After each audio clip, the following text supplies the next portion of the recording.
సిద్దిపేటలో హరీష్ రావు మాట్లాడుతున్నారు. ఇప్పుడు ఆ లైవ్ చూద్దాం.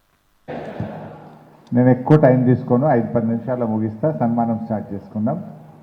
గౌరవనీయులు పెద్దలు దేశపతి సీనన్న గారు, శాసన మండలి సభ్యులు, గౌరవనీయులు ఫారూక్ హుసేన్ గారు, పెద్దలు రాధాకృష్ణ శర్మన్న గారు, నారాగౌడ్ గారు, రవీందర్ రెడ్డి గారు, సాయిరామ్ గారు, శ్రీకాంత్ రెడ్డి గారు, సారయ్య గారు, మల్లన్న గారు, బాలమల్లి గారు, మా భూపేష్ అన్న గారు, మాణిక్ రెడ్డి గారు, కామన్ సీనన్న గారు, లింగం గౌడ్ గారు, లక్ష్మక్క గారు, ఇంకా వేదిక మీద ఉన్న సీనియర్ నాయకులందరికీ, ముఖ్యంగా మొన్న ఎన్నికల్లో అద్భుతమైన విజయాన్ని సాధించిన మా గౌరవ సర్పంచులు, ఉప సర్పంచులు, వారిని గెలిపించినటువంటి మా బీఆర్ఎస్ కుటుంబ సభ్యులు, మీడియా మిత్రులు అందరికీ పేరు పేరున నా హృదయపూర్వకమైన అభినందనలు, శుభాకాంక్షలు. చాలా సంతోషం. ఇవాళ రేపు సర్పంచ్ ఎన్నికలు గెలవడం పెద్ద ఛాలెంజ్. పార్టీ ఎన్నికలంటేనేమో కొంత గుర్తు మీద గెలవడానికి అవకాశం ఎక్కువ ఉంటుంది. ఇది గుర్తు లేదు కనుక పార్టీ గుర్తు ఉండకుండా గెలవాలంటే అందరూ బీఆర్ఎస్ అంటారు, అందరూ హరీష్ అన్న అంటారు. అందులో గెలవాలంటే ఇంకా ఎక్కువ ఛాలెంజ్ ఉంటుంది. ఇందాక మా రవీందర్ రెడ్డి అన్నట్టు నమ్మకం, ప్రజల మీద ఎవరైతే నమ్మకాన్ని పొందుతారో, ప్రజలు ఎవరైతే మా ఊరిని నాకు కాపాడుతాడు అనేటువంటి ఒక నమ్మకంతో మిమ్మల్ని అందరినీ కూడా వారు గెలిపించుకున్నారు. ఆ నమ్మకాన్ని కాపాడుకోండి. ఆ నమ్మకాన్ని మీరు కాపాడుకోవడంలో నా శాయశక్తుల, నా సర్వ శక్తులు ఉపయోగించి నా పూర్తి సహాయ సహకారాలు మీకు అందిస్తాను. కొంతమంది తమ్ముళ్ళు సీనియర్లు గెలిచారు, చాలా వరకు అంతా యూతే ఉన్నారు. యంగ్స్టర్స్ గెలిచిండ్రు, కొత్త వాళ్ళే రూపాయికి 80 పైసలు కొత్త వాళ్ళే ఉన్నారు. ఒక 10-20 పైసలే గతంలో అనుభవం ఉన్నటువంటి వాళ్ళు కనబడుతున్నారు. మా నంగనూరు మండలంలో చూస్తే బహుశా వెంకటాపూర్ సంతోష్ రెడ్డి, నర్మెటలో బాబు మాజీ ఎంపీటీసీ, ఇద్దరు మాత్రం నాకు కనబడ్డారు. అట్లే మా అర్బన్ మండలంలో చూస్తే ఎంసాన్పల్ల తమ్ముడు ప్రశాంత్ పోయినసారి ఎంపీటీసీ చేసి ఇప్పుడు మళ్ళీ సర్పంచ్ అయిండు. ఎల్లుపల్లి బాలకృష్ణారెడ్డి గెలిచినట్టున్నారు. ఇంకా అంతేనా? అదేవిధంగా బహుశా నారాయణరావుపేటలో ఎక్కువ పాత్రలు గెలిచిండు. హరీష్ గెలిచిండు గుర్రాలగొంద నుంచి. జక్కాపూర్లో బాను గెలిచాడు. గోపులాపూర్లో కొట్టే రాజు గెలిచిండు. ఇబ్రాహీంపూర్లో మా లక్ష్మక్క గెలిచింది. ఇంకా పాతోళ్ళు అంతేనా? మాటిన్ల సత్యన్న, మాటిన్లలో మా సత్యన్న మళ్ళీ 10 ఏళ్ల గ్యాప్ తర్వాత మళ్ళీ బ్యాక్ టు జాబ్ వచ్చిండు. మా మధు పెద్ద కోడూరులో వచ్చిండు, చిన్న కోడూరు మండలంలో. అట్లా సదానందం సీనియర్ లీడర్, మరి ఆయన గతంలో సర్పంచ్ చేసి మళ్ళీ పిఎస్సిఎస్ చైర్మన్ చేసి మళ్ళీ సదానందం మేడిపల్లిలో వచ్చిండు. అనంత్ సాగర్ పరశురాములు పోయినసారి ఎంపీటీసీ ఉండి ఇప్పుడు వచ్చిండు. కుంటయ్య గారు, కుంటయ్య కూడా మార్కెట్ కమిటీ వైస్ చైర్మన్గా చేసి కుంటయ్య గతంలో ఎంపీటీసీ కూడా ఉండే, వారు కూడా వచ్చినారు. ఇట్టబోయిన సీన్ కూడా ఎంపీటీసీ ఉండి ఈసారి మళ్ళీ సర్పంచ్గా ఇట్టబోయిన సీన్ కూడా వచ్చారు. మా చంద్రం, రావున్పట్ల చంద్రం కూడా సర్పంచ్గా ఎంపీటీసీగా చేసి మళ్ళీ సర్పంచ్గా చంద్రం కూడా వచ్చినారు. ఇంకేమైనా మిస్ అయిందా? నాకు గుర్తున్న కాడికైతే ఇట్లా మళ్ళీ గెలిచి కూడా చాలామంది, ఒక 15-20 మంది వచ్చినారు. మిగతా 70-80 మంది మాత్రం 100% న్యూ, కొత్త వాళ్ళు, రాజకీయాల్లో కొత్త యువకులు వచ్చినారు, చిన్న వయసులో వచ్చినారు, చదువుకున్న వాళ్ళు వచ్చారు. చాలా సంతోషం. So I wish you all the best.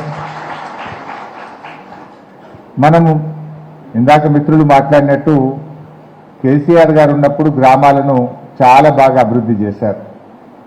ఏ ఊరు చూసినా కూడా ఒక ముత్యంలాగా ఉండే. అసలు గతంలో ఒక మండలం మొత్తంలో ఒకటే ట్రాక్టర్ ఉంటుండే. నంగనూరు మండలం అంటే ఒక నంగనూరులోనే గ్రామ పంచాయతీకి ట్రాక్టర్ ఉండు, ఏ ఊరికి ఉండకపోవు. బహుశా సిద్దిపేట మండలంలో ఉంటే ఒక ఎన్సాన్పల్లికో మిట్టపల్లి అనడానికి ఉంటుండే. చిన్నకోడూరు మండలం మొత్తంలో 1-2 ట్రాక్టర్లు ఉంటుండే. కానీ కేసీఆర్ గారు వచ్చిన తర్వాత భారతదేశంలో ఎక్కడ లేదు, దేశంలో లేదు, ఈ రోజు కూడా లేదు భారతదేశంలో. ప్రతి పల్లెకు ఒక ట్రాక్టరు, ట్యాంకరు, ట్రైలరు, ముంగట నూకడానికి డోజర్ కూడా ఇచ్చింది కేసీఆర్ గారు మాత్రమే ఇచ్చింది. 300 ఓట్లు 200 ఓట్లున్న పల్లెకు కూడా ట్రాక్టర్ కొనిచ్చి గ్రామాలు శుభ్రంగా ఉండాలని ప్లాన్ చేసినారు. ఈ భారతదేశంలో ఎక్కడ లేదు. ప్రతి ఊర్లో డంప్ యార్డు, ప్రతి ఊర్లో వైకుంఠధామము, ప్రతి ఊర్లో పల్లె ప్రకృతి వనము, ప్రతి ఇంటికి నల్ల. ఇది ఎక్కడన్నా ఉంది అంటే భారతదేశంలో ఒక తెలంగాణలో మాత్రమే ఉంది. అట్లా కేసీఆర్ గారు పల్లెలను ఒక ముత్యాల్లాగా తయారు చేసింది.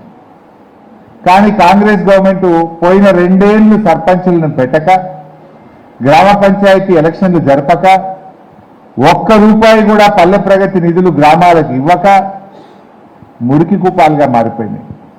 ముత్యాల్లాగా కేసీఆర్ గారు గ్రామ పంచాయతీలు తయారు చేస్తే 2 ఏళ్ల కాంగ్రెస్ పాలనలో అవి మురికి కూపాలుగా మారిపోయినటువంటి పరిస్థితి.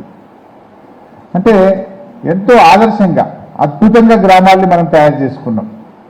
అసలు గ్రామాలంటే తెలంగాణ పల్లెలకు దేశంలో అవార్డులు అంటూ ఇస్తే అసలు తెలంగాణ పల్లెల పేర్లు లేకుండా అవార్డులు ఉండకపోవు.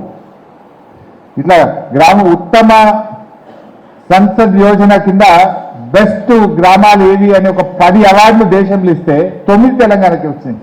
10 అవార్డులు ప్రకటిస్తే చాలు తెలంగాణ పల్లెల పేర్లు, తెలంగాణ మండలాల పేర్లు, తెలంగాణ జిల్లాల పేర్లు ఉంటుండే. కానీ రేవంత్ రెడ్డి ప్రభుత్వం వచ్చినాక 2 ఏళ్లలో అవార్డులన్నీ మాయమైపోయినాయి.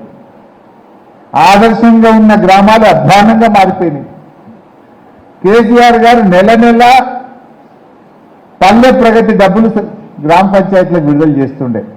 ఊళ్ళల్లో ఇబ్బంది ఉండపో పల్లె ప్రగతి డబ్బులు వస్తే బుగ్గలు వేయడానికైనా, డోజింగ్ అయినా, ప్రతిరోజు చెత్త సేకరించడానికైనా చాలా మంచి అవకాశం ఉండేది. రేవంత్ రెడ్డి వచ్చినాక ఈ 2 ఏళ్ళు అసలు గ్రామ పంచాయతీల్ని పట్టించుకోలే, ఎలక్షన్లు పెట్టలే, ఆ పంచాయత్ సెక్రటరీల మీద వదిలేసింది. ఆ పంచాయత్ సెక్రటరీలు కూడా పాపం వాళ్ళకి వచ్చే జీతమే 30,000. అందుకేళ్ళు వాళ్ళ జేబుల డబ్బులు పెట్టి డీజిల్ పోసుడు, వాళ్ళ జేబుల డబ్బులు పెట్టి వాళ్ళు గ్రామ పంచాయతీలో బుగ్గలు వేయాల్సిన పరిస్థితి వచ్చింది. అందుకే ఏమైపోయిందంటే ఈ 2 ఏళ్లలో ట్రాక్టర్లలో ఆయిల్ కూడా మార్చలే, ట్రాక్టర్ సర్వీసింగ్ కూడా చేయలే, ట్రాక్టర్ల టైర్లు అరిగిపోతే టైర్లు కూడా మార్చలే. ఇప్పుడు ఆ బరువు అంతా మీ మీద పడ్డది.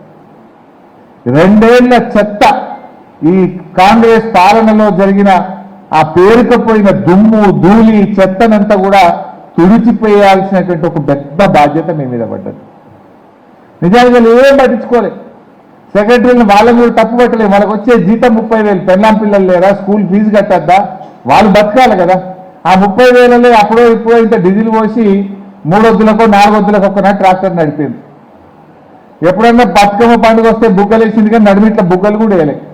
ఇప్పుడు మీరు ఊళ్ళల్లో పోతుంటే ఆ పేరుకుపోయిన దుమ్ము, ట్రాక్టర్లలో కనీసం సర్వీసింగ్ లేక టైర్లు అరిగిపోయి, డీజిల్ లేక, ఆయిల్ మార్చక, ఫిల్టర్లు మార్చక, బ్లేడ్లు ఖరాబ్ అయిపోయి ఇవాళ ఎన్నో సమస్యలు మీకు స్వాగతం చెప్పినాయి. నిజంగా ఇది ఒక ఛాలెంజ్ మీకు చెప్పాలంటే. కానీ భయపడకండి, ప్రతిదానికి ఒక పరిష్కారం ఉంటుంది. అధైర్యం వద్దు. కానీ ఎందుకు నేను ఈ మాట చెప్తున్నా అంటే 2 ఏళ్ల రేవంత్ పాలన పల్లెల్ని మురికి కూపాలుగా మార్చింది. అస్సలు పట్టించుకోలే. ఇందాక మాణిక్ రెడ్డి గారు అనుభవంతో చెప్తున్నాడు. వాస్తవానికి 2 ఏళ్ల నుంచి ఎలక్షన్ జరపక ఫైనాన్స్ కమిషన్ డబ్బులు అవి మన పైసలే, మనము పన్నులు కట్టిన డబ్బులు ఢిల్లీకి పోతే అవి మన పైసలే మనకు వస్తాయి. వాడేం కొత్తగా ఇచ్చేది ఏం లేదు ఢిల్లీడు. ఆ డబ్బులు కూడా 2 ఏళ్ళకెళ్ళి ఆగిపోయినాయి.